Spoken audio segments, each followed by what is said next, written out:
Spirit Switchboard, airing live on the United Public Radio Network, 105.3, New Orleans.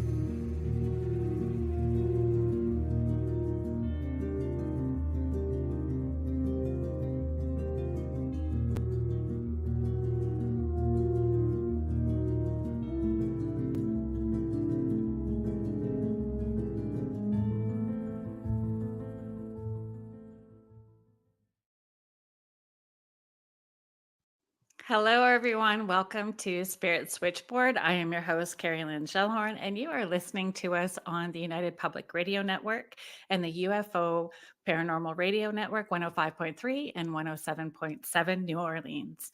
On today's show, we have David Barreto. He is a writer and a researcher on spiritual subjects. He has studied astrophysics through the Australian National University and religious literacy through Harvard University. He is the author of Supernatural Science, and the book we'll be discussing today, which I'm quite excited about, Karma and Reincarnation in the Animal Kingdom, the Spiritual Origin of the Species. Welcome to the show, David.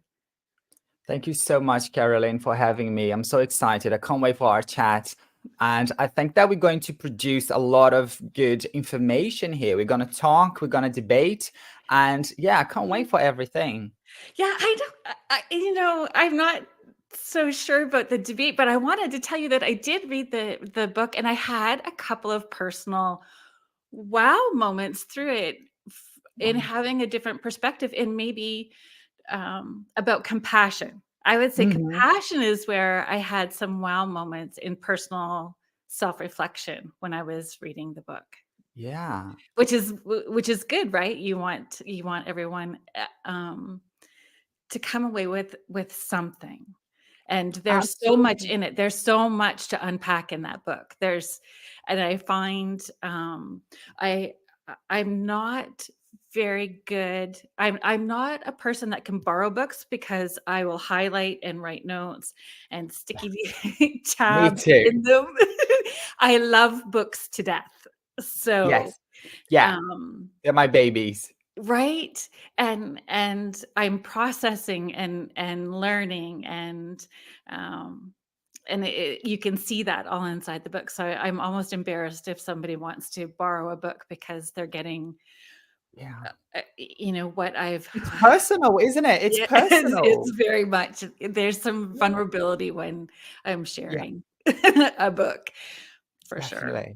But compassion and where that lesson was for me, is it okay for me to share? Absolutely, 100%. Yeah. Where it was okay for me to share was I thought I was a very loving person. I feel like I'm a loving person. I feel like I'm a compassionate person. And then I'm reading through it and I'm like, I think that I am a conditional loving person. Because if you want to talk about certain insects, I'm a no-go. But I will go outside and I will thank the spider for protecting my porch from people. The porch pirates are there and have no problem talking to the spider, but then the mosquito or the cockroach, and I'm like, Yeah. Kerrilynn, that's so good that you pointed on compassion, because I think that was the reason why I wrote the book. And that's the reason why I came up with the research and with the work for it. When we talk about compassion, right, as not only human beings, but when we are talking about being kinder so we can spiritually progress, right?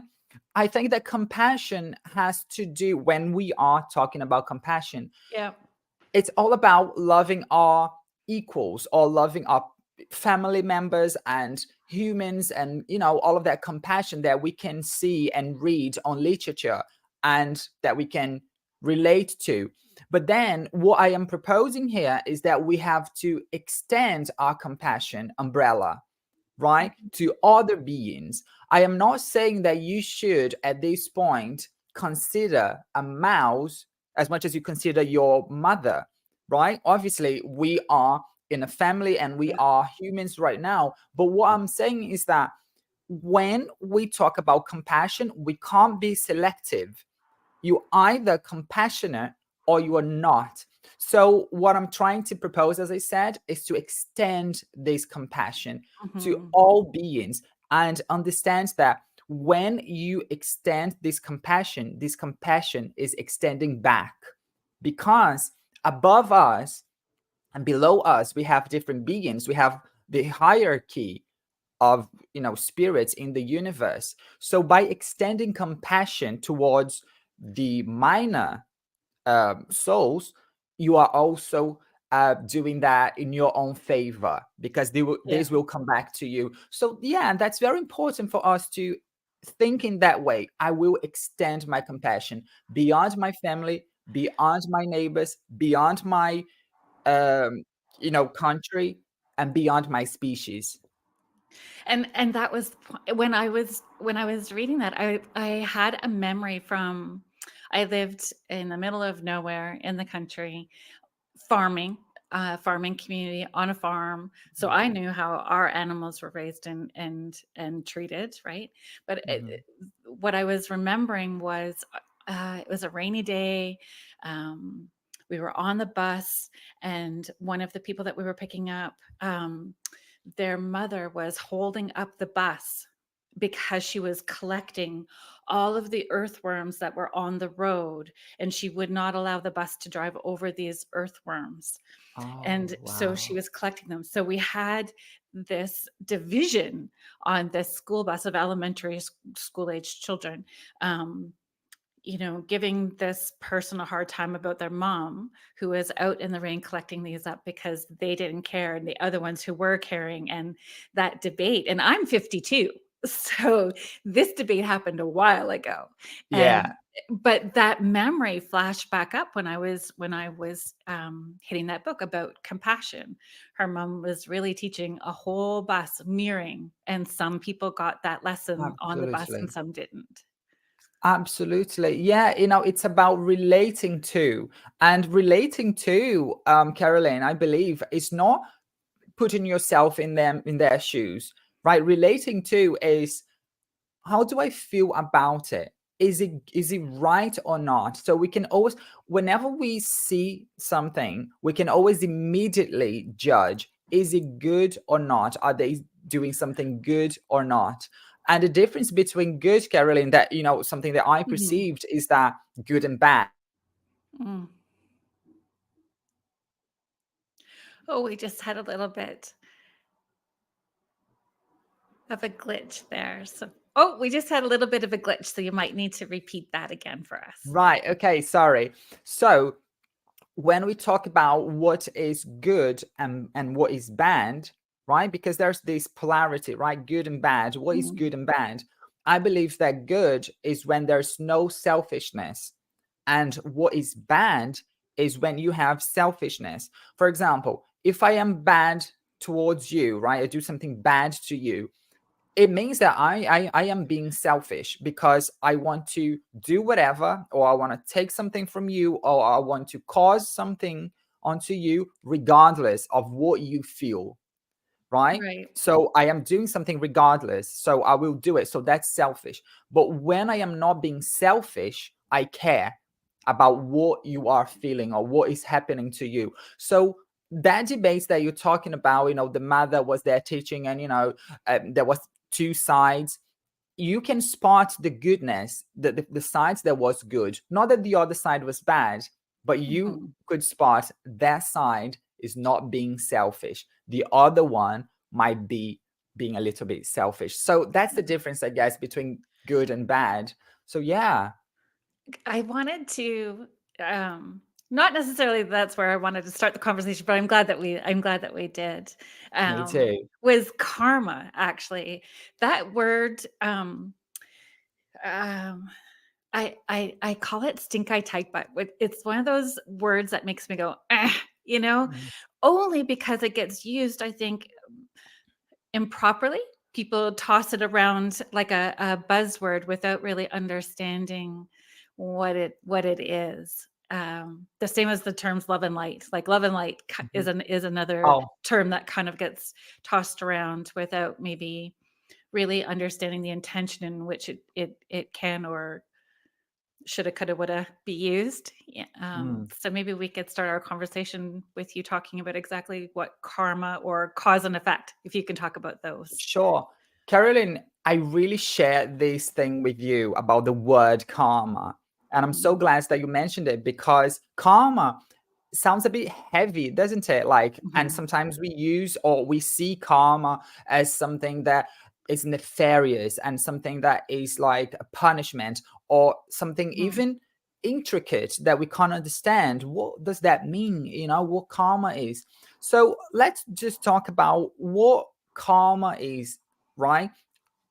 So karma is basically an experience, right? An action that has to occur for you or for any being to amend a past wrongdoing, right? Or a lesson that wasn't learned, then you have to repeat somehow that lesson. So basically, karma is similar to the laws of cause and effect.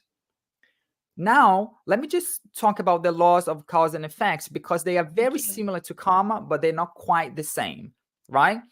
So, the laws of cause and effects, they are a natural movement in the universe. And because we all beings are in the universe, in either in the physical universe or in the astral or mental universe, right?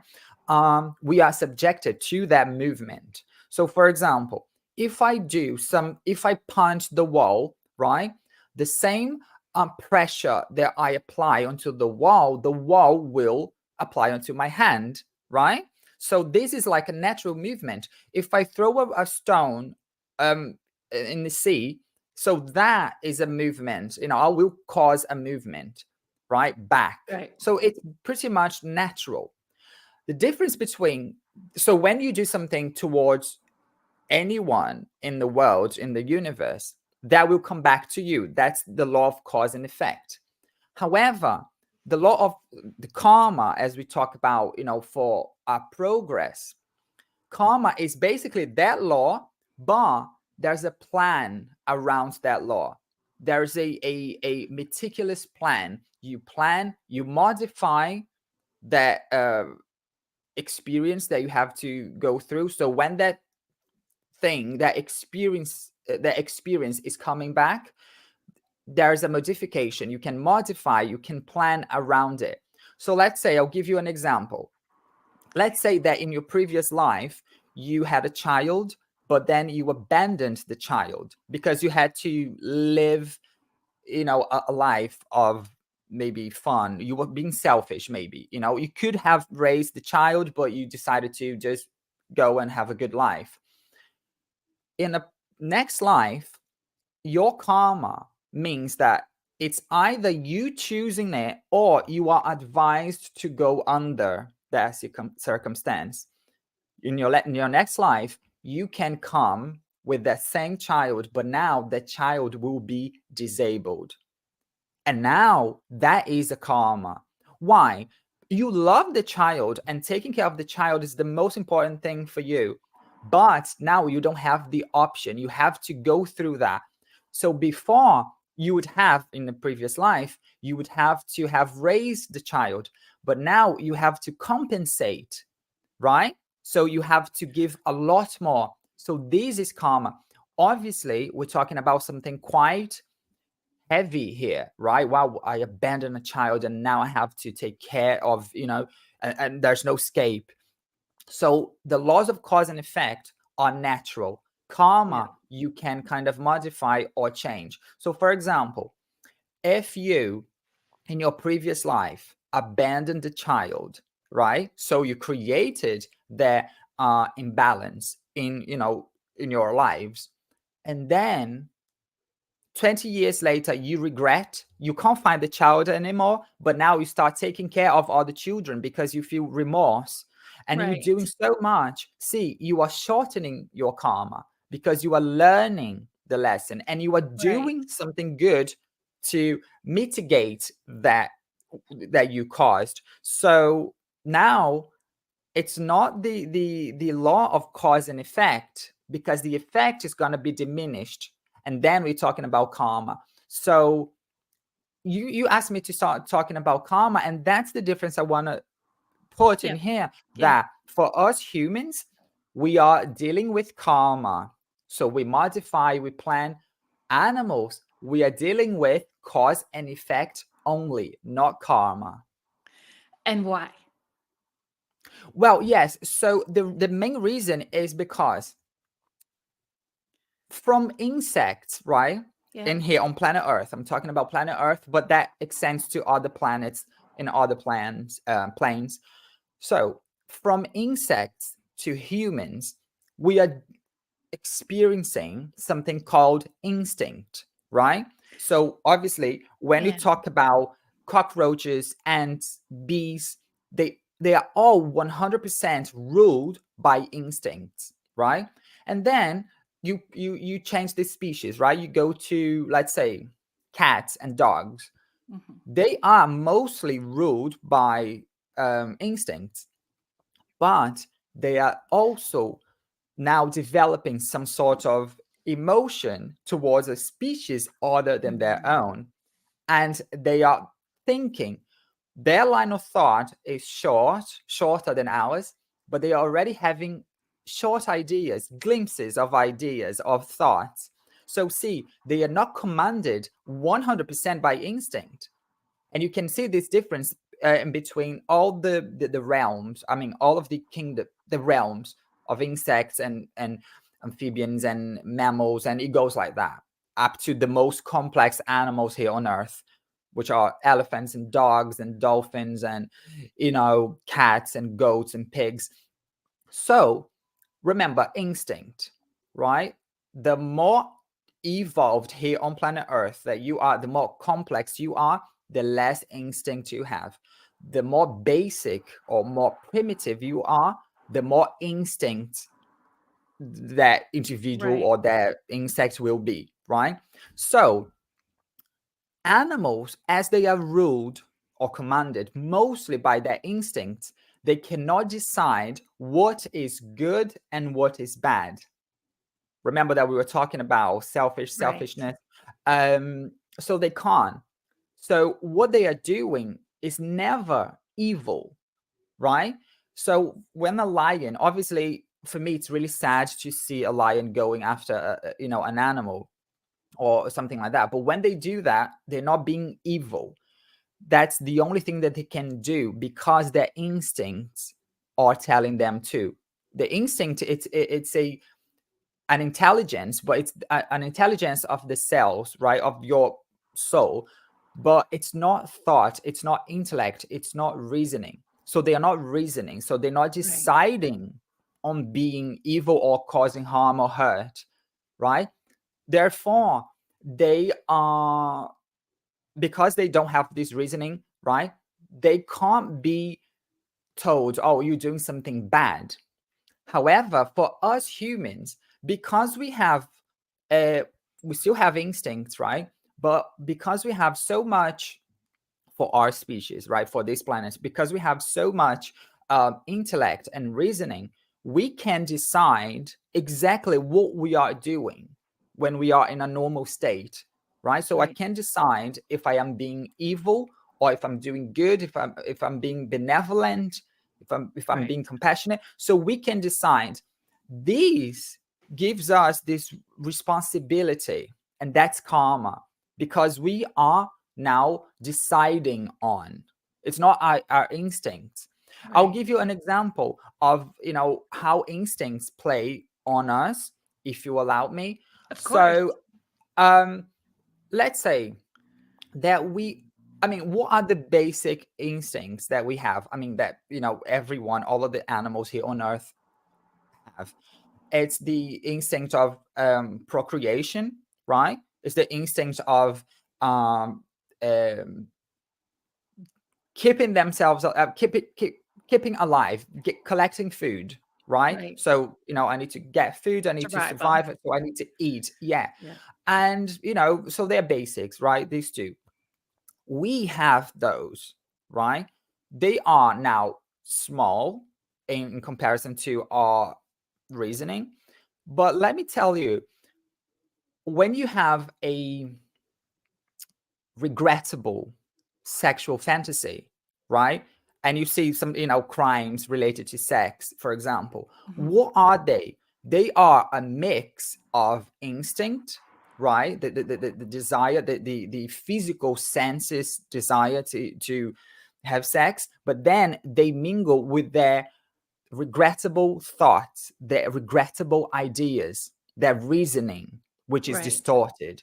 And then see, they are getting something that was just an intelligence of their bodies to procreate to now become a monster, right? So we are using our intellects, and we are sometimes amplifying and modifying these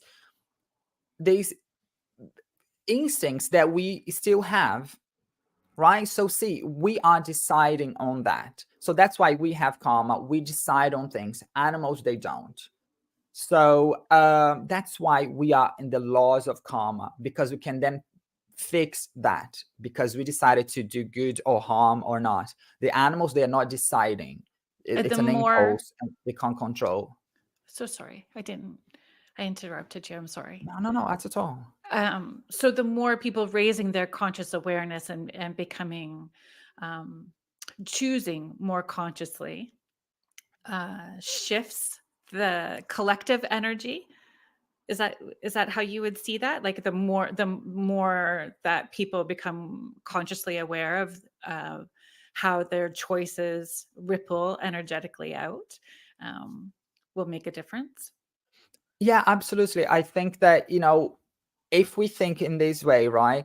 Mhm. We are here. Remember, I said from insects to humans, what we are doing here, right? Incarnate in this planet here, is that we are trying to get rid of our instincts, right?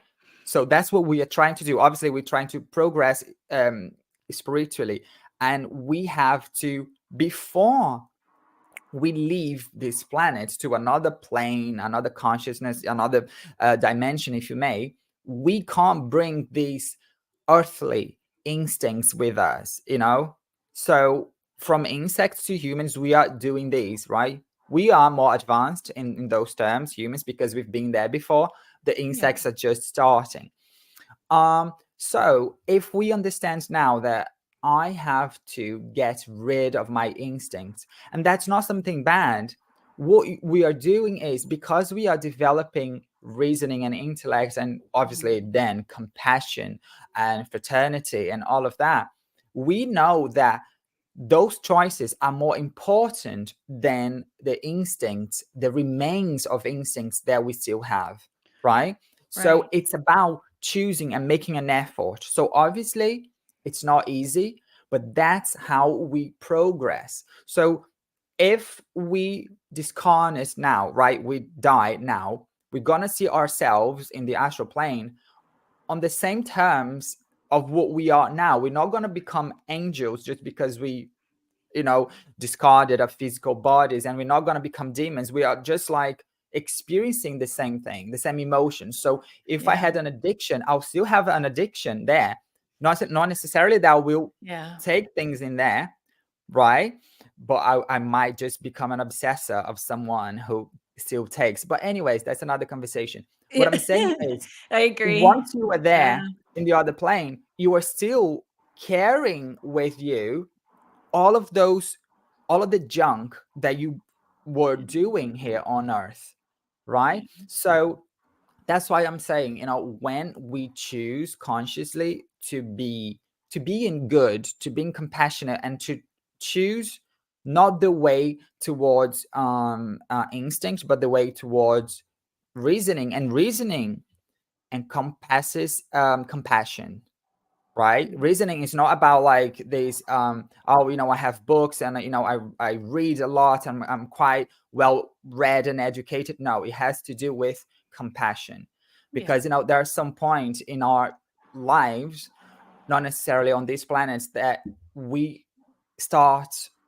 knowing so much that we understand that love is actual, not just a cute thing that we are talking about on earth. Love is actually expansion and Mhm. connection. So that's I think I don't know if I made it much clearer, or Yeah, much. no, I think you did a great job. Thank you. And Yeah. I agree with you. And you can tell, um, I say this all the time: thoughts, words, your deeds, and actions all need to be in alignment. And you can say something but not feel it, and or not put the action in behind something, and it will feel off. And if you are a sensitive person, you can feel when people's when they're out of alignment, when it's not there. Like, Yeah, and that definitely. mm, our thoughts are also energy, and our thoughts are going to come first, right? I know that Absolutely. I've talked about this with clients, and how I've raised my children too, right? We all can have a negative thought that will come up, but I'm like this: clear, cancel, and delete that. Thank you very much. We're just going to clear, Yeah, cancel, and delete it. Thank you definitely. very much. And then why 1000%. did it come out that way? And now I need to think about why and how can I do this differently, right?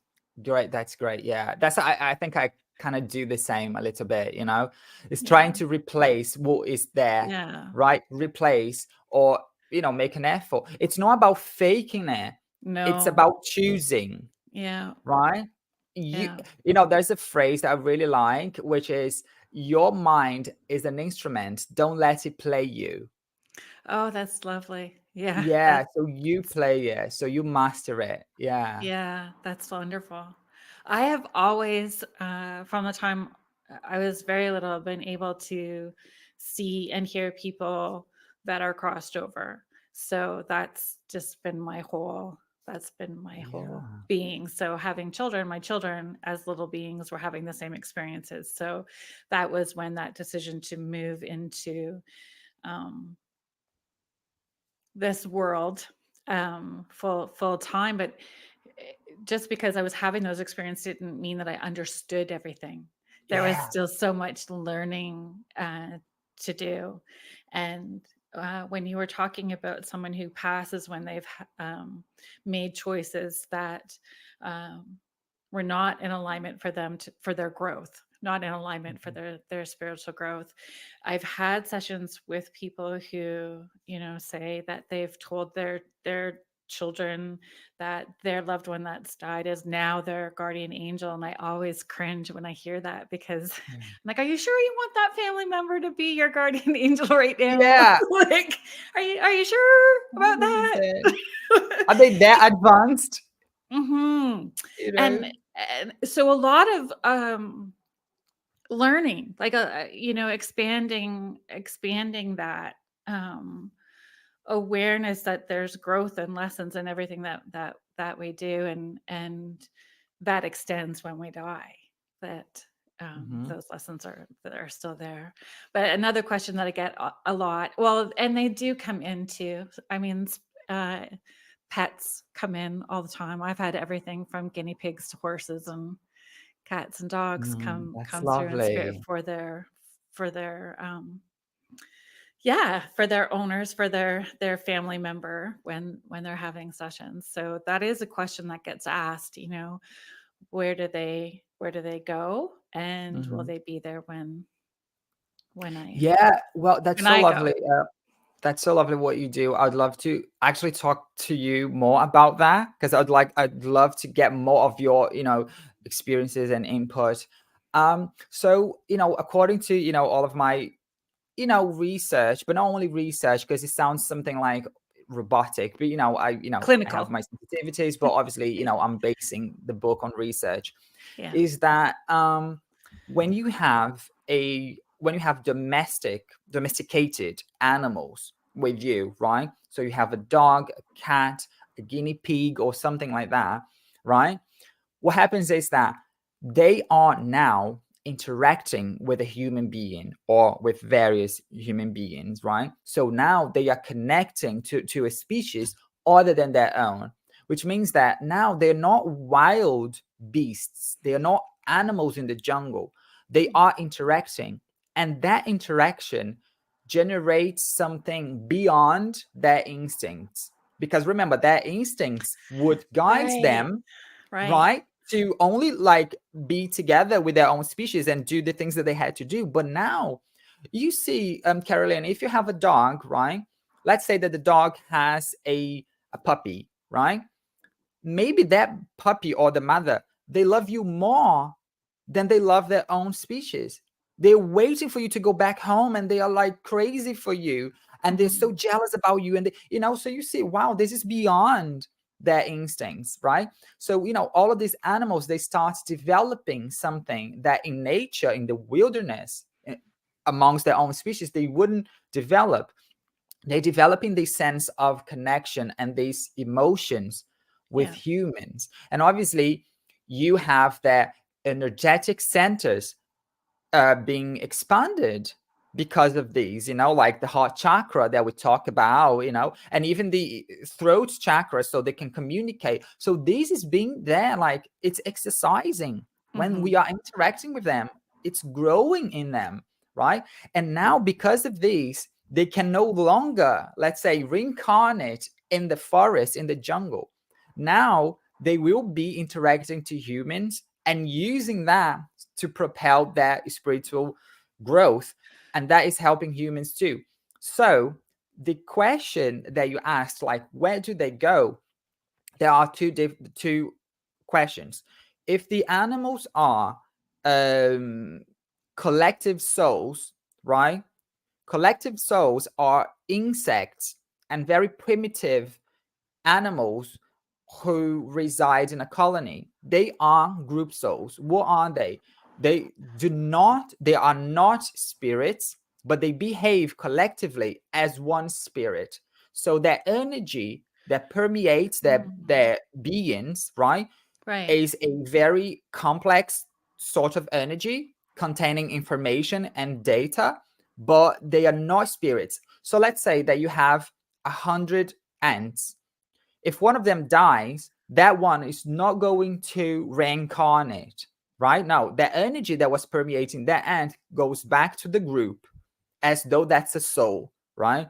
Eventually, that energy that permeates all of those ants will migrate as the astral body and the etheric body, right? The energy, so to say, to other beings, right? So the data, right? The information is going back to other beings, right? It's not lost. And when you find more complex animals in the wilderness, right? When they die, they go back to reincarnation right after. When we say right after or immediate reincarnation, we don't mean in seconds, but we mean in hours or days. So they go back to reincarnation. And reincarnation is the exact time when the sperm meets the egg, right? Reincarnation is not when they are like Within the born same or... species? Sorry? So within their same species, so that complex animal that's out in the wild, when they die and reincarnate, they're coming back within that same species? Same species, yeah. At some point, obviously, they will migrate to another species. So after having developed so much and learned so much and polished their instincts, they now are ready to migrate to another type of That's animal. what I found interesting in your book.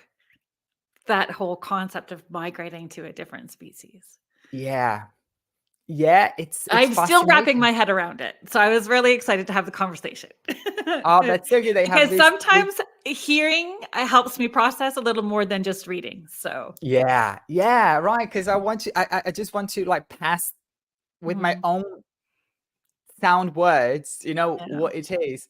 So for example, that ant that I was talking about, right, will not reincarnate, but the energy will be back to the group, and eventually that energy will migrate to other ants, and it's going to be like that for a while. And eventually that energy, I'm just calling it energy because it sounds more, kind of okay, I can understand that, right? So it's a complex kind of loose soul, migrates to other ants, and it goes like that, and eventually it starts migrating, right, naturally and continuously to other insects who are more developed or who are now more complex. And it goes like that. When an animal becomes individualized, right, we can say that this animal is a spirit, right? So the animal is an ataman, right? Ataman is just a term that we use to mean that that's a little bit of a tiny piece of God, if you may use this, that detached to seek individuality, right? Right. So mammals, for instance, they are individuals, but ants are not, right? The whole group would be individuals. Even if you separate the ants kilometers away, right? The energy won't see a distance, right? It will migrate back to the nearby insects or the most Right. similar insects nearby. So distance in this planet is not a deal, really. So the animals in wilderness, like the individualized animals in the jungle, they will reincarnate right after hours. That astral body will connect, right, to other beings of similar species, of the same species, or if they are in time of progressing, another species. So for example, you have some sort of tiger, and then that tiger will eventually become reincarnate in a lion, if the lion's more complex, if you know what I mean, in terms Yep. of less instinct and more brain function, etc., etc., etc. When you have these animals at home, right, especially the domesticated ones, right, horses, elephants, so many people in India do have elephants around. So I don't want to make it like, oh, your elephant. Wow. Dogs, cats, Yeah. etc. As I said, they are developing connection and emotion. So now they cannot just reincarnate, as a bunch of animals reincarnating together, and they cannot just now be away from humans. So when you have a dog and the dog dies, what happens is for a few weeks, that dog will still remain at home for half of the time. The other half of the time, that's just an estimate. The other half of the time, that dog is going to be sent by benevolent spirits who work in the field. And I probably will do that when I die, hopefully. They bring these dogs to what we call it a spiritual community or a spiritual colony where so many other of these animals are. They are being taken care of for a while and preparing for a new reincarnation. Why is that dog is still I've in that? seen that. In Yeah. in a session, I've seen that, and I said, this is," so they bump up against me, so I feel them physically first, and then I kinda get the gist of how big they are, and then they present to me where I can see what they looked Wow. like. And Wow. I was sharing with this client that her dog was coming through, and this is what they were showing me. And they'll show me like their view of what their home was with that person, so I know for sure that this Oh, animal wow. is who they say they are. But Yeah. anyway, the dog was running around with a whole bunch of other dogs, and then she felt maybe it wasn't her dog because they didn't have other dogs. And I'm like, "No." It's like one Yeah. big dog heaven. They're just, like, Yeah. happy and all together. All of these animals are all together. So, Yeah. yeah, that was a validation for me when I was, hearing This is your point of view about that. this is one that's beautiful, and that's 100%. So as I said, when they die, right, like we're talking about the first weeks, right, Mhm. after death, so they remain at home. So that's why I say don't move the little bed or their toys, keep them there.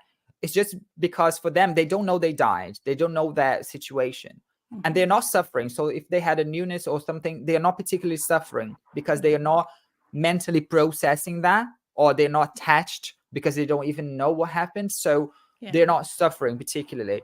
So they are half of the time at home and half of the time at that place where they're preparing for a new reincarnation within a new family or even the same family, right?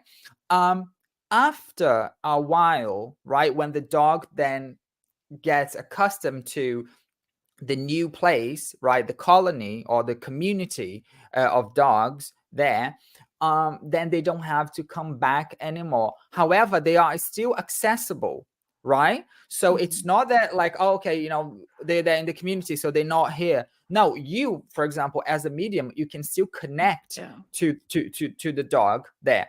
Eventually the dog will be sent to a reincarnation in a family where the dog has had a bond, or maybe another family to learn something else and progress, or maybe back to your family, your own family. So that's why I say, when you lose a pet, don't feel scared or to suffer again. Oh, I'm not gonna get another dog because I will suffer again. Well, you just maybe like preventing yourself from getting back to your friend. Yeah. When that dog reincarnates, right? Even if that dog there, Teddy, let's call it Teddy, even when Teddy, reincarnates in another family, a medium, and now, Kerrilynn, that's what I, saw. A medium can still get in touch with that dog, and the dog will appear as its previous appearance, right? So Mhm. that's not lost. So you can still connect, and you're connecting to the very same dog, right? Because it's not lost. Remember, these reincarnations are just personalities of the same spirit. That's what I wanted to ask. Yeah, it's like part of the collective whole. Yeah, Is that is that definitely. is that a good way to Yes, like? absolutely. Yeah, Yes. When I said, that we, dogs, animals, yeah. people, we are individuals, it means that we are a spirit. We are the ataman, and we have all of these other vehicles, Mhm. right, around. So we have, for example, now we have obviously a physical body, but the physical body is a vehicle for the astral body, right? So we can Mhm. experience and progress here in the physical plane. And the same thing is the astral body for the mental bodies. So the mental bodies, right, Mhm. is experiencing life, if you may, in the astral realm, using the astral body as a vehicle, right? Right. But we have the ataman. The ataman is the, let's say, this tiny piece of God, if you may, right?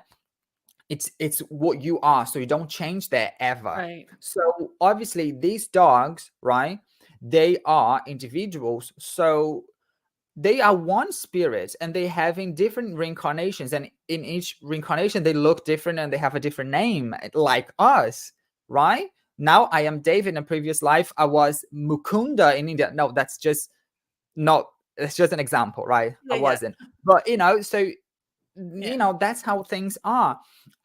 So when that dog is already reincarnated, or is still in the community, or is still in the house, the medium can still contact them, can still like visualize, if obviously it's Yeah. possible, And they can sometimes still clients see. are hearing them. Like they'll hear the footsteps or they'll feel like something has laid on the bed with them. So, you know, I always say that's not that is your truth. And so you can own that. And just you don't have to share that with someone who's going to squash that for you. Absolutely. You just own what your truth is and Yeah, you're having that real experience, which is your truth.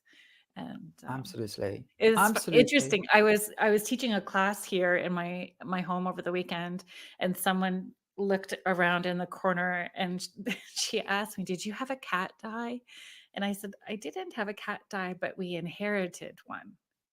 So Wow. it was interesting that I had like students here who saw the same cat that we have seen in spirit kind of roaming around this Wow, yeah, that's, I house. mean, yeah, maybe like that's also the, I mean, it could all, I mean, I wasn't there, so I can't say, but it could Yeah. either be then the spirit, or it could be maybe the mental Im Oh, like an manifestation. imprint? Imprints, yeah. Yeah, Absolutely, yeah. that makes sense too, and I hadn't thought about it that way, but definitely it roams around and let itself be known.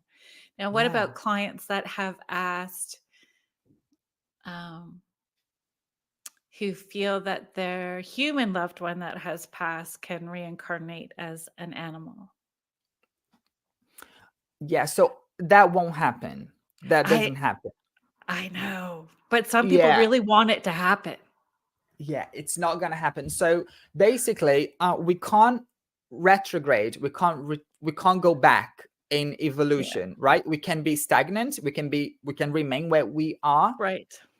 right, for a certain amount of time, but you Yeah. cannot go back in evolution, right? So humans will never reincarnate as any animal, right? Yeah. And for the other way around, right, an animal reincarnating as human, it is possible. However, it happens. Just However, educate me. I want to hear more about this because yeah, I it's want actually I I I was trying to wrap my head around that, but then when I'm hearing you and it's about the evolution yeah. and the more conscious awareness, and I think like if we can segue just a little bit too, it's expanding what I thought I knew about where they go too. It could be an Mhm. alternate reality, a different dimension. It's not just one singular place. Absolutely, absolutely, 100%. Yeah. So, um, Right, I just put a whole lot on you to have to discuss. no, no, absolutely not. Look, no, no, no. Look, so animals here on Earth, Yeah, right? When we're talking about an animal that is, I mean, animals of any species, they are always progressing to another group, another family of animals, right? So, right, for example, that's just an example. This particular shark is across the centuries passing to another group of sharks and then eventually, moving. So all animals will start moving. They never like reincarnating, a billion times in the same species. It doesn't exist, right? It's not like that. Progress happens all the time. um so when you have the most complex animals here of on Earth, complex we mean with intellect or with some sort of line thought that is not that short. So we're talking right. about the domesticated animals, aforementioned, elephants, etc., etc., goats, Pigs. pigs. Yeah, they're Yes. extremely intelligent and they have a lot of intellect. So they are Emote. really, pardon? They emote, they Yeah, show they grief express so and much. yeah, yeah, They express so much and yeah. they are really like on the verge of leaving that kingdom, and they are. So what happens is that eventually they will not be spiritually, right, they will not be fit for a reincarnation in that same species, which is the limit, the maximum, right, here on Earth. Um, So, for example, let's just pretend for a second that dogs are the most evolved type of animal here on Earth. Okay, dogs. So, above dogs are humans, right? So, after a period of time, you have that dog who is extremely intelligent, extremely sensitive, extremely intuitive.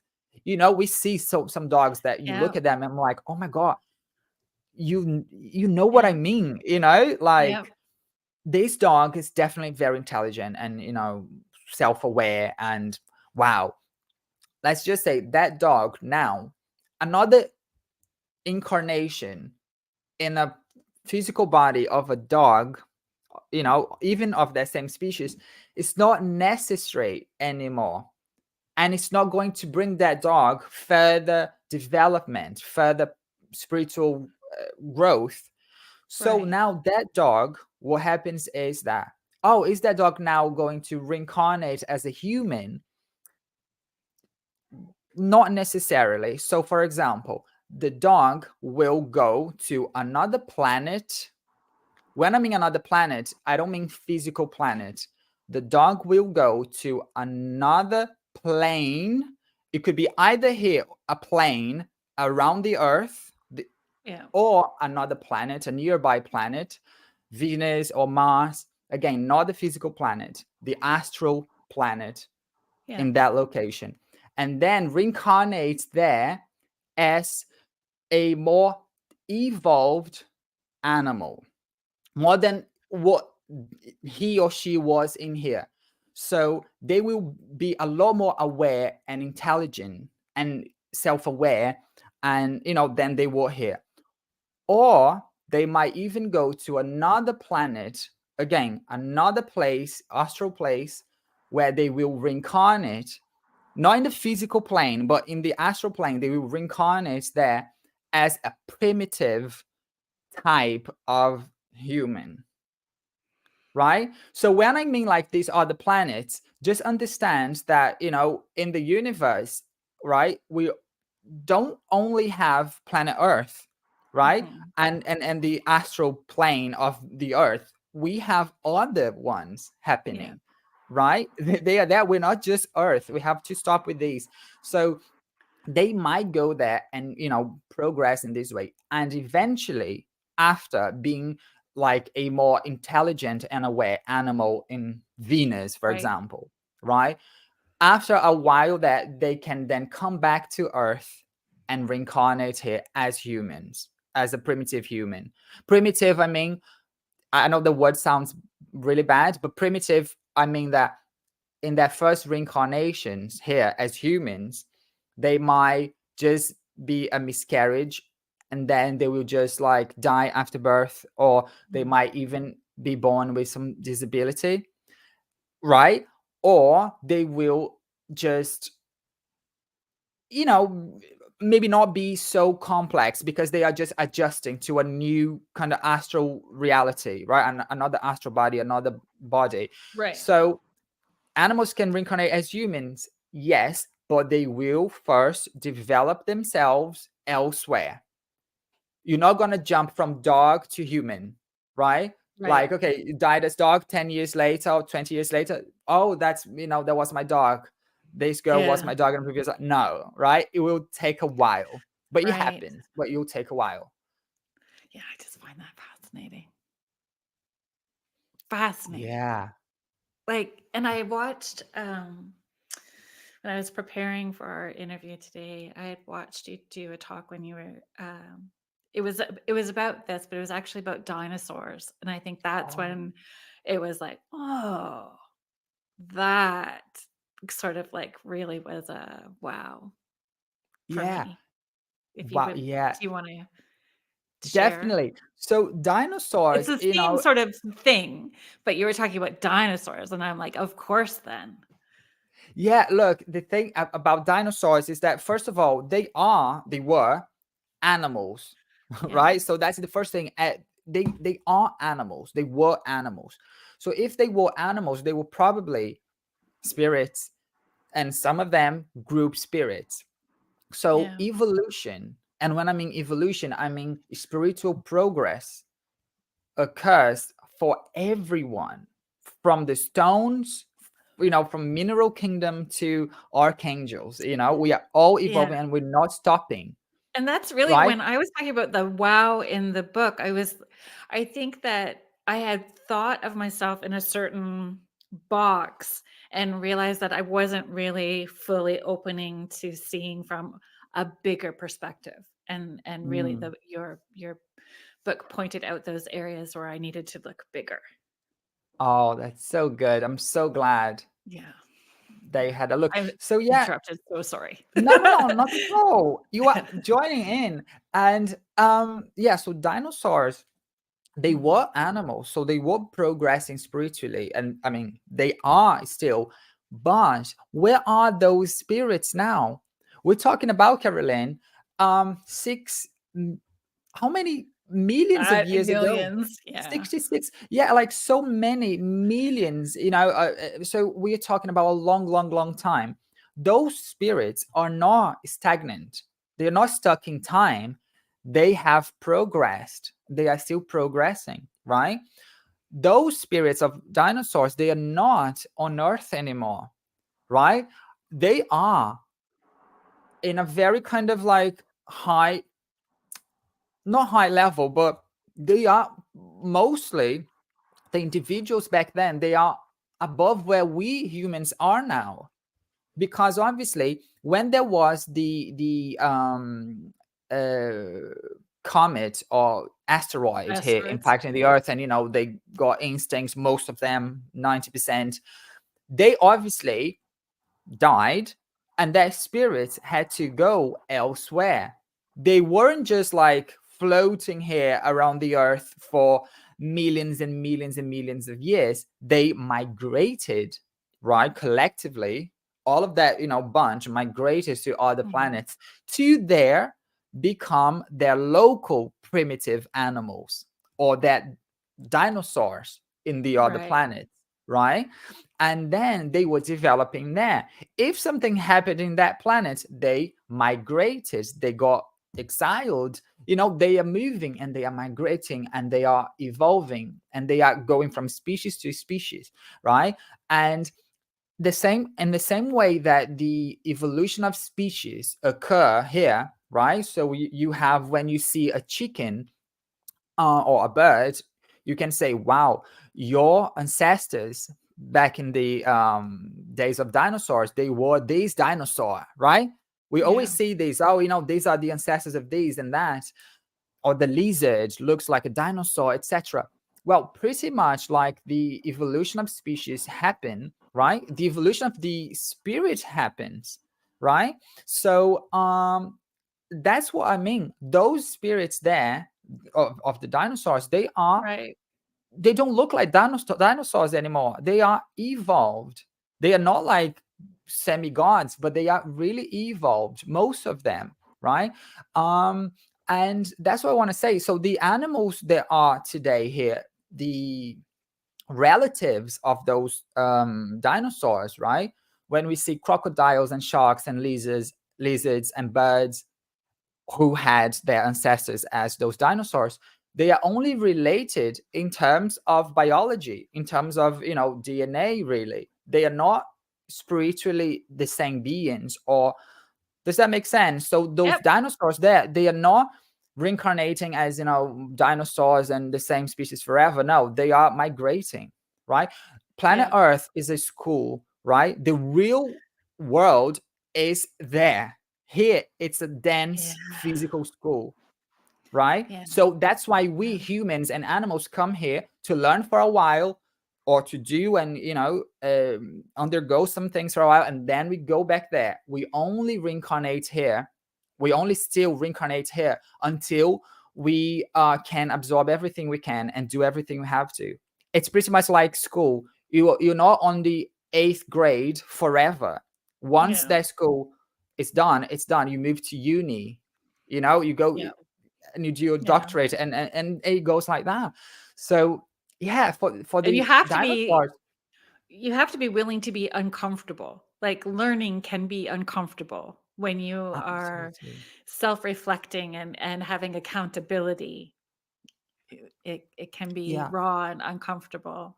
But how long do you want to sit in the raw and uncomfortable? So learn it quick. absolutely. And That's keep moving 1000% true. forward, right? Like, yeah. That's so true. I mean, if we see, like, not only for us humans, but if we see that, planet Earth, right, is a school, right, we have to remember that we are still in a very dense physical body, and we are in a Mhm. dense world, right? So we are going to experience dense reality, right? So we are dealing with pain, physical pain. I mean, when you get born, it's painful. Sometimes when you die, it's painful. During your life, it's painful. You've got to do things, you've got to eat, you've got to walk. You know what I mean? It's difficult. It is difficult, right? If you compare that to a Mhm. spiritual reality where you are liberated in a certain Mhm. frequency, right?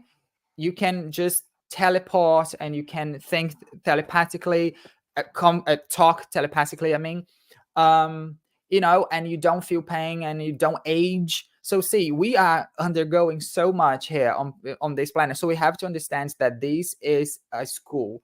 We have to come here. We can have some fun. We can have happy moments. We can, Yeah. share love and do all of that. But we have to remember this place here is for my spirit to become better. I'm polishing my spirit. So there will be a little bit of pain, learning, Mhm. fixing, right? How to become more benevolent, how to become more spiritual, because it's so easy to be in physical, right? Because you just as we talked earlier, you can just be selfish because it's easier, right? No, get it for me, and what matter is me, myself, and I, right? It's very easy. But being compassionate is difficult. Sharing is difficult. Letting go is difficult, right? So Forgiveness. that's what we are doing. Yeah. Yeah. Yeah. If you are just tuning into our show today, you are listening to Spirit Switchboard on the United Public Radio Network and the UFO Paranormal Radio Network, 105.3 and 107.7 New Orleans. And we have David Barreto on the show talking about animal spirituality today. So thank you for being here. There's so much. Originally, um, I had um, surface questions that Hmm. that I had when I had originally had reached out to you, and then had the opportunity to read through the book, and then it just shifted in a totally different direction in how Yeah, I we just thought. talked so much about everything, right? That Y- new thing starts coming up. Yeah, and there's so many layers to it than just, does my animal go to a heaven place and do they come back? There's so much more to it. One of the Yeah. other things, when I was going, I actually have like 4 pages of notes like that are stickied in front of me that we Mm. probably are not going to get to all of it today. Yeah, But let's try. one of the other things that I found, and I don't know why I had, of course, like why wouldn't it have been um, infestations? When we were talking, when I was reading about it, and when I had listened to you talk about it, it made so much sense, because if we walk into a room where somebody has argued, we can feel that energy that's in the room. And if somebody is overthinking and they're frenzied, we can feel all of that energy. And so when you're talking about infestations, whether they're picking up on our thought forms and energy, is that right? Mhm. Yeah, Can yeah, definitely. I'm like, oh, that just makes so much sense to me. So, can you share the whole backstory to that? Sure. Absolutely, Kerrilynn. That's so good that you touched on that point, because we have then an opportunity to talk about insects. Yes, Um, so and the thing is, accountability again. yeah, exactly. Yeah, Look, the thing is, nature, and when I talk about nature, I'm talking about the physical nature. So I'm talking about really the world, physical, and nature as in etheric nature, or the nature of energies, which is basically similar to the world here, but in another frequency, right? yeah, Just, kind of, let's just think that all of the atoms are expanded, and yeah, thus they are lighter, and right, so it's yeah, another frequency. So nature, Kerrilynn, will always um try to balance out everything, right? So nature will always try to balance out everything. So if we have some species in the wilderness, or if we have, a colony of ants, or if we have a tree falling down, nature will balance out that, unbalance. Okay, so we have to think this way first, right? yeah, So let's say that you go to the middle of the woods, right? And you start imprinting your thoughts there, right? Because we think we physically we can't see it, but in the astral realm, we can, or not even the astral realm, you can see the influence of your thoughts and your emotions. They are not just around your aura, they are influencing the space around you, and they getting imprints around you, right? When we think, when we feel, it's there. It's not a mystical idea. You are actually generating that, right? The little images, they are getting imprint, and that physical area is becoming similar to what your thoughts are projecting, right? So let's say that your thoughts are projecting a cinnamon smell, which is really favorable, right? Your walls, let's just understand this way. Your walls eventually will start smelling like cinnamon. That's what I mean. The little cinnamons here around, that's how energy will imprint on things. And you can see after a while, you can see the cinnamon and the smell and a cake with cinnamon on the top, etc. So let's say that you are in your bungalow or in your house, right? And you see spiders coming in or any other type of insects coming in, right? Obviously, those insects are there to balance out the place, not because you are there or because you are projecting thoughts. It's because, well, they are there where they live and they will try to go there and live their lives and eat and dwell and do all of that. Now when you are at home, right, so you are far from the wilderness where there's no physical reasons why the spiders or the whatever insects will enter your house. Obviously they can still enter your house, but we're talking about a infestation. We're not talking about one ant or one spider or 3 mosquitoes, right? We're talking about infestation. What happens is, because you are imprinting that particular thought in there, those insects there, they will be attracted to the house or to the flat, to your apartment, to balance out as though they are in nature, because they don't see a difference between I am in the jungle and I am in the big city. I am in the forest, I am in an apartment, right? For them, obviously, unconsciously, right? They are just balancing out, and nature is bringing me here. I am bringing myself here with my group. So if you are, let me just make it quicker. If you are at home and you are not studying, if you are not thinking, right? If your thoughts are stagnant, if your thoughts are not producing anything and they are repetitive, spiders will be attracted, and then you're going to see spiders and spider webs all over the place after a while. Why? Because spiders, they have these, let's call it energy again. They have this energy of labor, but it's a labor that requires intellect. They do not have intellect. They have instinct. But remember that instinct is an intelligent mechanism, right? So they don't have to think to have that instinct, but instinct is intelligence. So they are adding to that place lacking mental labor. They are adding their work there to balance out. Obviously, for the spider's not doing that to help you or to balance out anything. For the spider, they're doing that because they want to catch mosquitoes and other bugs, right? And they're doing what they are told by their instincts. But we are talking about metaphysics here, and metaphysics is the reason behind everything, the primal reason. So if you have an infestation of spiders, we can always find physical reasons. Well, because you have holes on the wall, and because you live nearby these trees where many spiders live, or because of this and that. That's okay. That's the physical reasons, and they are true, right? I agree with them. But why are you in that particular house? Why do you live there, and why you don't live elsewhere? Why those spiders entered your house now and not 2 months ago?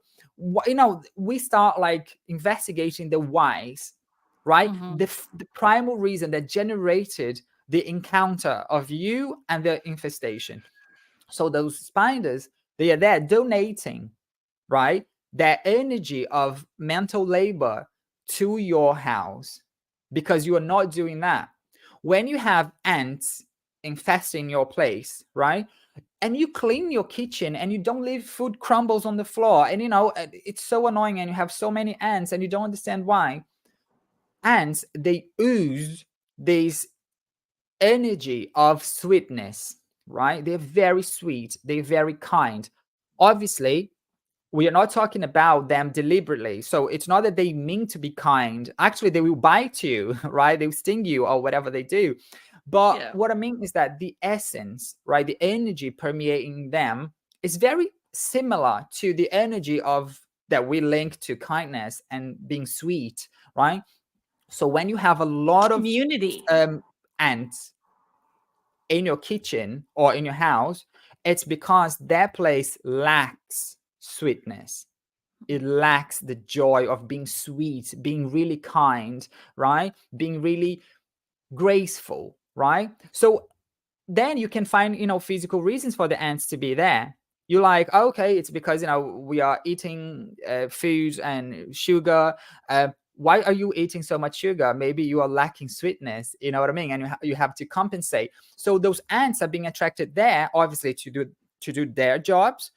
But in terms of metaphysics, they are going there to balance out. So your kitchen was lacking lots of sweetness, and they are bringing the sweetness back, right? Mhm. Once you bring sweetness back to the kitchen or to the family, to the house, they will go away. Why? Because that's going to be too sweet for them. They don't have to balance out anymore. Nature won't have to send them there anymore. How do you make a kitchen a sweeter place? You have to start doing things that make you really happy there. You have to Mhm. decorate your kitchen, and I mean, just like, putting a plant there, a nice picture, a colorful picture, candles, or something that makes you feel like, wow, I love this place. And, and I have a good conversation in here. Whenever I'm in the kitchen with my Mhm. daughter, I talk to her and we hug or whatever. See, you are donating so much sweetness to that kitchen that Yeah. the kitchen will become sweet. And that's true for the whole house and for the whole thing of infestation with ants. They will donate sweetness because that's lacking sweetness. Right. And there are so, do you know what, Kerrilynn? Let me tell you that last night, I in the evening, I had some sort of an argument yesterday, right? Not an argument, but something kind of like, I had a conversation that wasn't very pleasant, right? Right. Can you believe that yesterday, I swear to you, I dreamt of bed bugs? And I was like, oh, there's bed bugs in this bedroom, and I have to throw this very sofa away. I mean, and they were biting my legs, and I was really scratching my legs, and I really thought during the night that I was going to wake up with bed bugs, and my legs were scratching. So you see, the bed bugs, right? Bed bugs specifically, they occur when you are having a conflict in that place.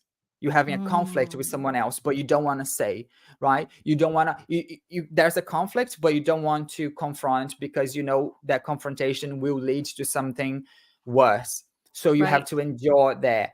Yeah, exactly. You have to endure. So bed bugs will lead to that, right? Termites as well, they will, when you have them, right? Those little things eating your wood, right? Eating the cupboard and things. That is a sign that something is deteriorating, right? So some things needs Mm. to change, right? So you need to change emotionally. So there are emotions and residues of emotions within you that they are deteriorating, right? Right. Memories. So you have to kind of like clean all, develop all. It's hard to say, because when we don't know the person in particular, right? I can't just generically say, oh, you have to do this, right? You have to talk to the person and know that exact problem. But all in all, insects, they will balance out whatever. So if there's lacking in energy or if there's too much of certain energy, they will come to balance out. So you assess that, change the emotion, and they will go away. Obviously, you're going to do the physical part as well. You're gonna cover the holes, in your wall. You're Yeah. gonna clean the floor. You're gonna do the whole thing that you need to. I wouldn't particularly um be so violent in killing them all. Obviously, I'm not saying that if you kill an ant, that's karmic and you're gonna, no, but I think that if you treat that message and that energy with violence, you are not fixing anything.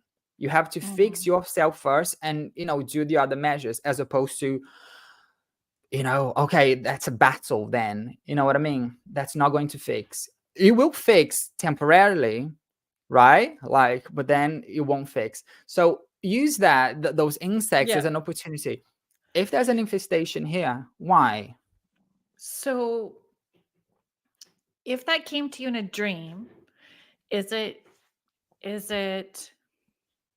like a spirit animal knowing what you are needing as far as a message? Is it your divine team connecting in with the spirit of that insect knowing what you're needing? How does Mm. that Because like, of or my the difference definitely, between that's a yeah. great question. Look, because of my perception of bed bugs, right? Because I had this knowledge, or this Yeah. idea about bed bugs, when I dreamed, today I had, obviously this is another conversation again, but there are many types of dreams. There are the dreams, there are astral dreams, which are when you detach from your body, when you Mhm. sleep, fall asleep, you may experience things in the astral realm, and then when you come back, you might still like recollect some things. So this is an astral dream. You are actually remembering something.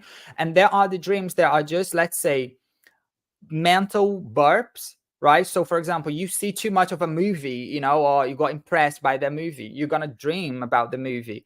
And it's Right. just the brain really kind of cleansing, kind of. And there are the dreams that are kind of the mix of them, and they are just like, remember that we have an aura, right? Obviously, but then when we are thinking, we are not just thinking inside the skull, right? The Yeah. images are here as well, and we are projecting. So I dreamt with this sort of, oh, I had an argument, or some sort of like not pleasant conversation, and they were here. And then I connected unconsciously, I connected that to what does this cause, right? So before attracting bad bugs, that there was a message from my own perception. So when I went to bed, I had my astral endeavors, and I dreamt of other things. But then when I was dreaming that I had bed bugs, I was on my own bed in my own room. So does that make sense? So I Yep. wasn't elsewhere. I was exactly where I was, but thinking and even scratching my, and like literally like thinking, oh my god, I can't believe I have bed bugs in here. And so see, there was an association. So that Right. association wasn't from like elementals or spirits of nature or other Right. animals. It was me projecting a meaning for my arguments last night, and it was so spot on, you know what I mean? So Yeah. but now everything's okay, everything's good, but Good. yesterday night it wasn't. So, I mean, it was okay, but what I mean, not okay enough. If I was to sustain that pattern, we would probably have generated some sort of, not infestation, but we would Yeah. see insects around. Yeah. And it's giving you an opportunity to look at, um, where in the past did you not want to have a conversation that was uncomfortable or felt like confrontation, and those steps in moving through it, right? Like, 1000%. You yeah. just look around, Kerrilynn, you just look around and it's there, right? Yeah. And you might see, wow, is this a sign, or is this something telling me something? When we talk Yeah. about this, Kerrilynn, now, is this a sign? Is there a sign? We sound so mystical, but it's not. It's not Mhm. mysticism, it's not magic. It's just like, look, I know the physical world, right? I know how the physical world works, right? I know all of these, biology, chemistry, physics, but there are reasons Yeah. behind all of these. The primal reason, right, is the first why, right? The first why generates, and then the physical world reproduces that, right? So when I say look around, see the message, I'm not saying look around and see the physical. I'm like, Yeah. look around and see the reason why the physical emerged that way. Yeah. I wanted to talk about spirit animals or Mm-hmm. spirit guides. Like, it came up a couple of different ways. Like if a deer jumps out in front and you hit the deer and the deer dies, is that Oh. uh, the deer giving you a message, and is there the subconscious contract Right. between So the is two this in the physical world? So in the actually, physical? Yeah, oh, okay, actual right. jumps out S- in front, like, so that happened to somebody, and they asked me what my thoughts were, and I'm like, this is what, on the woo woo level, this is how I feel, this is what this is potentially about, but you need to sit and feel it out and see if that feels Yeah, like a truthful answer to you. But I would love your definitely. thoughts. Well, the thing is, it depends on, obviously who experienced that. Because, for example, for a person who is completely, let's say, I wouldn't say disconnected, but a person who wouldn't care much, like, okay, that happened, that, Disconnected is still a good word. it's a good word, Not, isn't it? yep, it is. Not as It does. consciously aware. Yeah, and if they do that, so that there's no message for them, obviously that is Mhm. something that happened, and they will eventually encounter their thought again, they will encounter their memory again, and they Yeah. will rethink that. But for a person who would be actually feeling upset, and, Mm. well, actually this caused something on me, and this is really uncomfortable, I'm really sad, and etc, etc, etc. There is a message. Obviously each person sees a deer differently. One Mhm. thing is you running over an animal. Another thing is you running over an animal that means something to me, or the animal that I Yeah. perceive as something, like I think this about this animal. So, for example, oh, I studied, or I really like totems, and all Yeah. of the animals, etc. Yeah, the symbolism and the archetypes. So knowing their archetype, right? Knowing that the deer means this, or the turtle means that, and then something happens to me involving those animals, then the message is quite clear. So what I would suggest to the person is, what do you think before the accident happened? What were your thoughts? What do you think? What did you think then of deers in terms of spiritual meaning? What do they mean to you? I mean, right? And Mhm. then obviously when you are in an accident is when the structure of something, the structure, right, is not good, right? So for example, when you break a bone in your body, right, it's because the structure is not okay. The structure is the founding base for anything, right? So for example, if you break your leg, I don't mean the thigh, I don't mean the foot, I mean the leg. When you break your leg, is because your future plans, the base for your future plans, you're not building them well. So if you are not building that well, in the future they will collapse, just like your leg is collapsing now. Your foot, if you break your foot, then it's exactly where you are going right now. And if you break your Mhm. foot, it's like somebody's diverting you. If it's the leg foot, it might be a man, or a young energy, and a yin energy if it's on the right foot. Obviously there's a whole study on the Yes. metaphysics, right, Yeah. of the body. Yeah. So when you have an accident where there's a shock or a collapse, we are talking about the structure. So the person unconsciously wanted to crash something. The person wanted to make some sort of structure collapse because the person wanted change on something, right? Mhm. And that thing is exactly what the deer represents to them. So if the Yeah. deer represents new beginnings with something, right? Okay, new beginnings in studying, right? Right. If that's Right. what it did, is for the person, then that crash is like the person unconsciously don't want to do those studies, don't want to endeavor in those new studies unconsciously, because consciously we want some things, but unconsciously we don't. So many Yeah. people, Kerrilynn, who wants to be really rich, right? And they here on planet Earth, right, awake, they are playing the lottery and they're trying to be rich, but when they fall asleep they beg their spiritual guides not to allow them to make any money. because they want to grow spiritually, and they know that money in this moment, in this lifetime, will not help them. So sometimes that we want something so much and it's not happening, it's because Yeah. we actually don't want that, but we believe blindly that we do, Yeah. and that's why, right? Yeah. Yeah. Yes. I was thinking about my son. Um,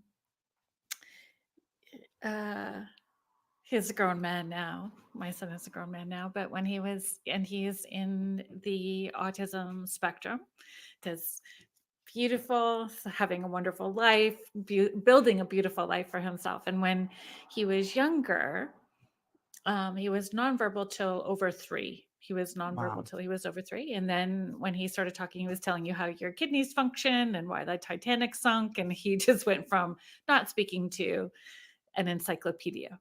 And Wow. right. And we were in an environment that was volatile and scary, walking on eggshells. And so one of the ahas that I had when I was reading and preparing for this was whales. I saw your post about whales and it clicked. My son during that time period was hyper focused on blue whales in particular, on blue whales, and he wanted to listen to the sound of blue whales all Wow. the time during that time period. And when we removed ourselves, when I removed myself and children from that situation, and it shifted. He didn't have that fascination with blue whales anymore and went to tree frogs. Wow. And Wow. so today I was like, oh my goodness, like, because I wasn't looking from a spiritual perspective at that time. I was just we were all in survival mode really at that point in time, but it was also um understanding my son, having different ways of communicating with him as well too within the autism spectrum, which really pushes your self-awareness and conscious awareness when you are Hmm. communicating on a different level with nonverbal people. And Yeah.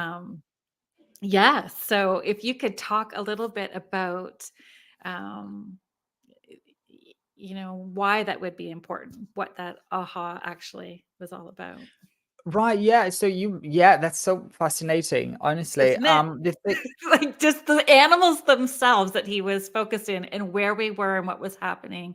And now yeah. looking back on it is Yeah. So look, obviously, big. when I talk about animals and what they can help us, or what do they represent, or Mhm, um obviously I can give a generic kind of explanation, but each case is a different case, because for mhm, each person they had a different life in a particular past, and they have a different present. So obviously it depends on person to person.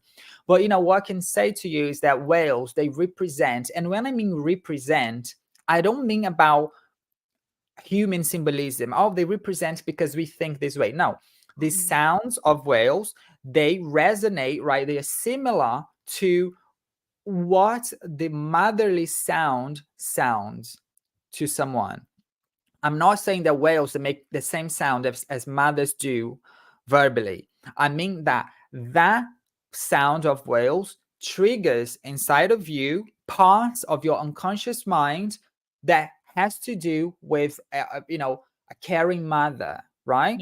It's nurturing. just because I'm Yeah. trying to translate sound to feeling, right? So that sound translates to this feeling here. Mhm, So when you hear, you play sounds of whales, right? That is, you don't know, right? Physically you don't know, but inside of you that is triggering something related to taking care of, somebody's taking care of me, or mhm, I am protected, or there's a big mother figure, not necessarily my current mother, but there is some protective figure. There is something in here, and because the person feels so protected, so um looked after, they then can, oh, I can actually open up a little bit. Maybe that was the case. I know that Mhm. that whales, they dissolve traumas, Mhm. right? The sounds of them, they dissolve traumas. And obviously, we're not talking about only traumas of this life. We're talking about Mhm. traumas of previous lives, because, we are coming back with them Yeah, to and what's sort them out. interesting is he would talk about past lives.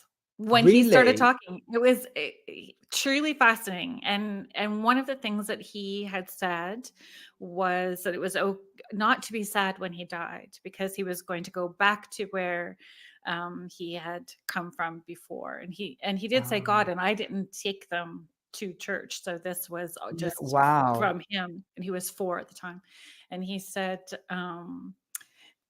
my brother and I, when we were in heaven, we chose to be brothers in this lifetime to help you learn to be more patient. We were friends there, but we chose to be brothers here so we could help you here. Wow. So this other brother is older than him. Nope, younger. Wow. Okay. Wow. 15 That's months. incredible. The boys are 15 months apart. And when it comes from a child, right, where you never told them anything like that, like Nothing. you don't And have an I option. no, I was cutting hair back then too. I wasn't even doing this work full time.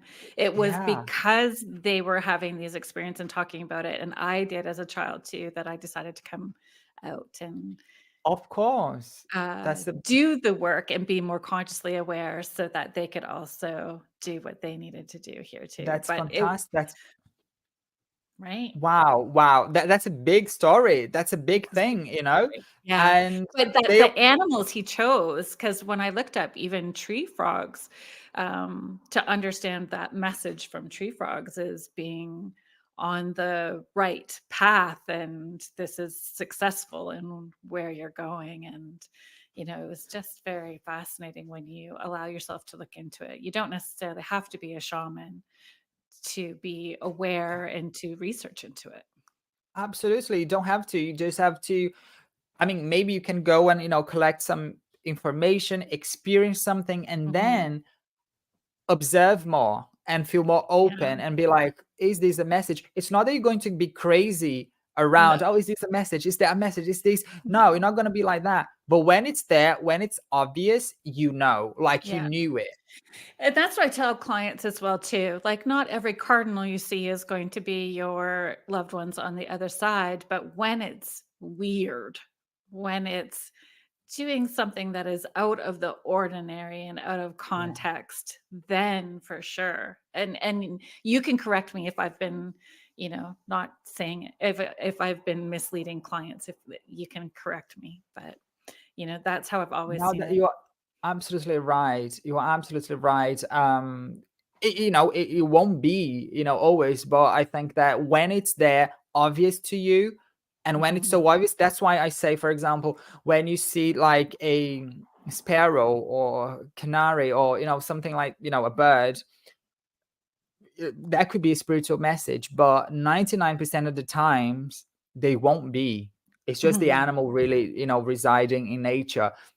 But obviously, if you are about to take a decision, right, and then a sparrow lands near your set of keys, that's Mhm. obvious, right? What you have to do, you got the key. Yeah. So, so that's what I mean. It's when you ask something, but not directly to nature, but, you are there and you are open and you are visualizing everything around you, and then something happens, then that's the message, right? Let me just add a little bit about whales, because they are so fascinating. Do you know, Mhm. Kerrilynn, that that's something I was able to fully study, and see and all of that. And the astral realm, I say astral realm is just like the astral layer right above here, the physical planet, right? Some spiritual guides, they take some people who have recently died, sometimes due to suicide, right? And they take them to platforms, to astral platforms in the sea, where whales are jumping and singing, Oh, right? that's And then they bring fascinating. them there right? And they are fully asleep, because not asleep, but they are unconscious completely. And they Mhm. bring them there for the sounds of the physical wails, right? To help them heal some traumas so they can emerge back and then experience what they have to experience due to what they done to themselves, which is another story. Yep. But spirits guides, they are helping recently deceased people with whale sounds and even dolphin sounds as well. So yeah, that's very, like, so again, it's about dissolving traumas, right? Yeah. The other animals that you mentioned, see, there was a step by step, so your son started with the whale and then the tree frogs, right? So see, Mhm. which means that the whales, the sounds, they are not needed anymore, because now those rusty traumas may not be there anymore. So I can open up, which means I can now speak up. I don't know, I'm not Yeah, it studying just your was case, but fascinating to look back and reflect on it, and the timing and the hyper focused and the interest in the animals that they were, and putting it together. You know, it definitely, yeah, feels like sometimes it's in the right. sometimes it's the association that we do, but sometimes Yeah. depending on what, I'll tell you, the type of people who will get the messages from animals, or spiritual animals, Right. more than any other, is this: if your culture, or if your um beliefs, your main beliefs are feminism, or anything relating to spirit, animals, and animal spirit guides and totems and things like that, when you need to have a some sort of information, your spirit guide, which is a probably human or human like, will generate their thought form and show you somehow, Mhm. right? So I'm not talking about seeing physical animals, I'm talking about in being like a clairvoyant, or in your dreams, or in your astral perception, right? Or Right. in your tuning, you might see, let's say, owls, right? If owls symbolize something for you, right, and they mean so much to you in that particular sense, Like my. your oh yeah, I can see one in there now, yeah. So if they mean Yeah. something to you, Yeah. in a particular sense, your spirit guides may fabricate a thought form, right? So an image of that owl, of owls, right? Or if you dream, or if you see an eagle, it might also be this, a fabrication of that. Why? Because Mhm. you are receptive to that message, Yeah. right? For me, it's Some other skunks. pardon? Skunks. Yeah, Small but commanding respect. exactly. And Yeah. also, yeah, now that you said something about skanks, like skanks, they really, I wouldn't say, I mean, all animals are fascinating, but Yeah. skanks, they have to do with, if you want to keep someone away, Yes. right? And like, they're there. So you might see that. So not always will those animals be really real animal Right. spirits. Some animals, they work in the spiritual realm with other people. They work with them, as in they are with them. But I'd say that most animals that we see, in terms of symbology, right, in terms of, wow, I had an astral projection and I saw this animal, or I dreamt of this animal, or I saw these, Like power most of animals. them, yeah, sorry, Like, are power animals a separate thing? they are, they Mm. are, they Sorry that are I. these. Yeah, so for example, back in the day, right, the communities, especially North America, right, but obviously I'm talking about any other part of the world that had, same system or similar. You had a whole community, right, where there was an animal that was a symbol for that community, or maybe other animals who were the symbol of something that that community pursued for a particular time. So, for example, if a rabbit is their symbol, is the main animal, is because their community is committed to uh, being agile and happy and produce food. It depends on their needs, right? So it's their symbol. Sometimes if there's a battle with another tribe, right, or something like that, they will embody another animal, right, to give them what they need in that time. So those thoughts of them are collectively generating the archetype of a particular, like a wolf, let's say. And Right. that wolf, which is magnetized by their thoughts collectively, influences them to absorb the characteristics of the wolf, or what they believe the Right. characteristics are. Does that make sense? Yep. Yep. It does make So sense. so obviously they are creating these.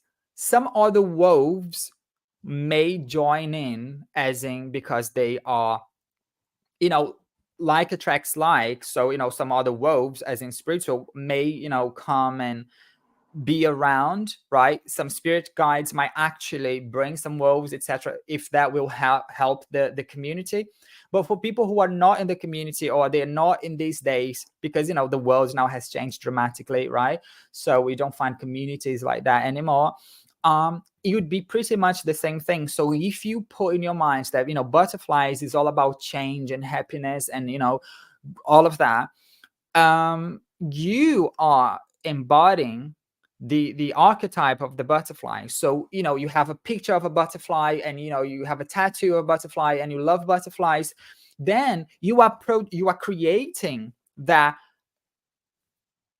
holographic butterfly, Right. right? That is influencing back to you the same things that you send to this artificial butterfly, right? So obviously you will encounter butterflies. So when you go out and you do something, and some butterflies, some physical butterflies, they start behaving strangely, it's because your holographic butterfly is influencing those butterflies, and they are resonant because they see each other as similar, and your butterfly influences those real butterflies. And Right. that's how you see physical animals sometimes doing something. Not always this will happen, okay? It has to be extremely obvious. Oh, I saw a butterfly, it means change. No, I mean, it depends, right? Like, let's be more down to earth in these terms. And Yep. that's how you do. You may also have, as I said, your spirit guide fabricating that for you. But if you don't believe in, animal or messages from animals, your spirit guide will produce some sort of different information for you, not related to animals, but they will maybe get a person who's quite sensitive, and they will inspire that person to tell you something. So that's the Right. message. So, it depends on you. What do you believe? What are you open to? Understand, and that's what is going to be produced for you. But you can produce your own. Right. I just want to be mindful of our time, and I know that we're getting close to having to wind down. So I just wanted to make sure that we had that opportunity to discuss, which I know that's going to be short now, but um, something that is near and dear, and that you're quite passionate about, is really educating and um, educating people regarding their consumption of meat and how that affects you on a vibrational level. Mm. Obviously, Kerrilynn, this is such a sensitive topic, not for It me, is very but sensitive. it's very sensitive, because humans, and I include myself in this, right? Yeah. Humans, um, they are. You can't tell them that they're not doing the right thing. They always, and I am in this group, they always Mhm. want to be like, oh yeah, you're doing really well, yes, you are progressing, yes, when dying you're gonna meet Buddha, Jesus, and Krishna, right? Like, nobody wants to hear that they are doing something that is not good, right? No, you are wrong. Nobody wants to hear that. It's Mhm. not that I have the knowledge or the right to say that people are wrong, but the point here is not people. The point are the animals, right? animals are spirits, right? And we humans, we have the capability of distinguishing what is right and what is wrong. We are not here based on instincts anymore. We are not like, those primitive Yeah. subhumans, right? So because we have these, we have to take the responsibility to say, look, this type of um, diet or animal exploitation is not something that goes together with moral development. We are creating a world that is technologically advanced, but morally we are so low, right? So when we talk about eating meat, it's not about the meat only. It's about like not being compassionate and saying that you prefer that piece of meat than the animal being alive. The thing is, when you eat meat, right? This is one of the things I could see. When you eat meat, right? Your physical body is eating the physical meat, but your energetic body is eating the energetic side of the meat. That meat was obviously from an animal that was slaughtered. And even if the animal didn't suffer during death, the animal didn't want to die. The animal wasn't particularly emotionally feeling good, and the animal was kept somewhere during life. So the energy, right? And again, I use the term energy because it makes like simpler for us to use, but I'm talking about the etheric components of that Yeah. etheric body. They get obviously poisoned by their emotions and their thoughts and by their sadness and everything in between. When you get that pieces of meat, again, you can't see that as in if you only see physically, but the energetic imprint is still in there. So you are eating that and you are absorbing that to your own aura. I'm not saying that if you eat a piece of meat, you are going to instantly become sad and desperate or anything, but that is building up, right? That is building up, and you are building these in you, and it's just so dense, right? If you go to a slaughterhouse, right? If you are a clairvoyant or a sensitive and you can see what's happening around, right? Not in the physical world, it's diabolical. It's so bad. Not only you see all the desperation and the whole thing going on, but you see spirits there of people who are absorbing that energy. They are absorbing those energies. They are there actually having fun on that. They are obviously spirits of people who are, they've got distorted minds, and they are, maybe criminals, and those nefarious, bless their souls, but they are in a moment they are not well.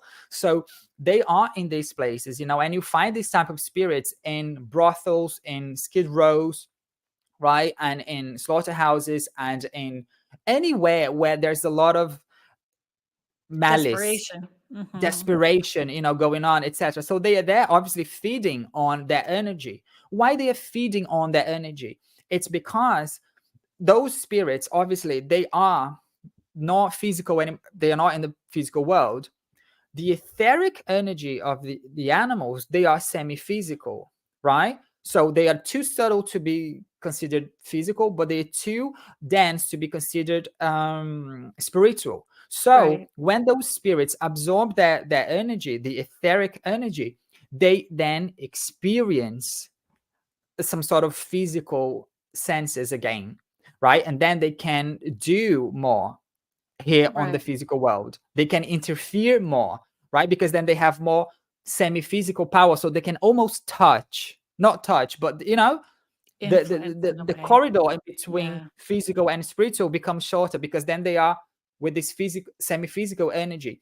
So they're actually taking advantage of these slaughterhouses, and they're taking advantage of people in addiction, and and people who are really really really mean. When you think something too much, they are feeding on that, and then they connect to you, and then they can influence you. But they're all doing that for absorbing energy. In this planet here, our currency is money, right? In the astral realm, the currency is semi-physical energy, Yeah. right? And Yeah. that's why we have to become better people, so we don't have them around. And like these which they are our brothers and sisters really, but at the moment they are really not doing well.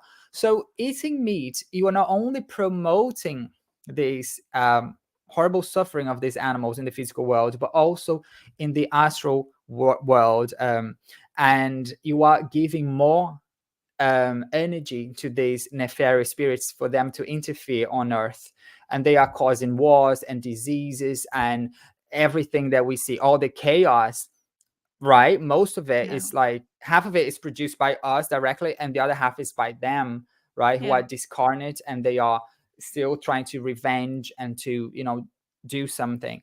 And as I said again, repeating myself, when you eat meat, you are eating the energy as well. You're not only eating the physical meat, you're eating Yeah. the energetic meat. So we should see that. This has been a pleasure. This has gone by so quickly, and I think there's so many things Yeah. that we didn't get to talk about. Maybe we could revisit, have you back on, and continue the conversation another time. Could you let people 100%. know where to? You have two books, Yeah. where they could So get those. yeah, so my first book is called The Supernatural Science, Theory and Magic. In that book, I talk about ghosts, I talk about witchcraft Yeah, spells, and I talk about oracles and angels, everything in a scientific perspective. So I give a scientific explanation. When I mean scientific, I don't mean scientific method. I'm meaning scientific thought. So I explain in a way that doesn't sound esoteric or religious. So this book is fantastic. You can find this book literally everywhere: Barnes and Noble, yeah, Waterstones, all of the main stores, really online. Amazon, eBay, everywhere. Right? The Supernatural Science by David Barreto, and my second book is now out there yeah. in the same September shop. 7th, was it released September 7th? It was, yeah, on the Yeah, 4th, I guess. September 4th, beginning of this past Or September, 5th. this month. Yeah, it was Yeah, like this. Yeah, because yeah, we have audiobook and we have ebook and we have yeah. paperback. Brilliant. So obviously each of them were released on a different date. The Highly new book is recommend called, it. thank you so much, Kerrilynn. So the book is called Karma and Reincarnation in the Animal Kingdom: The Spiritual Origin of Species. And in the book, I talk about obviously all of the karma and reincarnation in the animal kingdom. I also talk about some sort of peculiar things regarding the spirits of animals and meat, and I also touch a lot about on history and anthropology, so we can understand quite a few Yeah. things. And And I astrology. just want, yeah, and astrology. Yeah, there's Yeah. at the end of the book, I talk about the astrological ages. So I talk about the age of Aries, Taurus, Gemini, Yeah. Leo, I guess, Cancer, Aquarius, Pisces. And I talk about even veganism, in the book, and how the new age of Aquarius, where we're going to enter in the next century, how that is going to shape this world and how veganism Yeah. plays a role in that. So yeah, the book is called Karma and Reincarnation in the Animal Kingdom, and you can find it everywhere: Barnes and Noble, Books a Million, Amazon, eBay, everywhere, and on innertraditions.com. It's where they are selling the book as well. Yeah. Thank you so much for being here, David. So Thank you, thank you so Kerrilynn. much to the United Public Radio Network and the UFO Paranormal Radio Network 105.3 and 107.7. Next week, we will be having Marie D. Jones on talking about the afterlife, and she will also be talking about her book, Celebrity Hauntings. Thank you. Have a good night, everyone.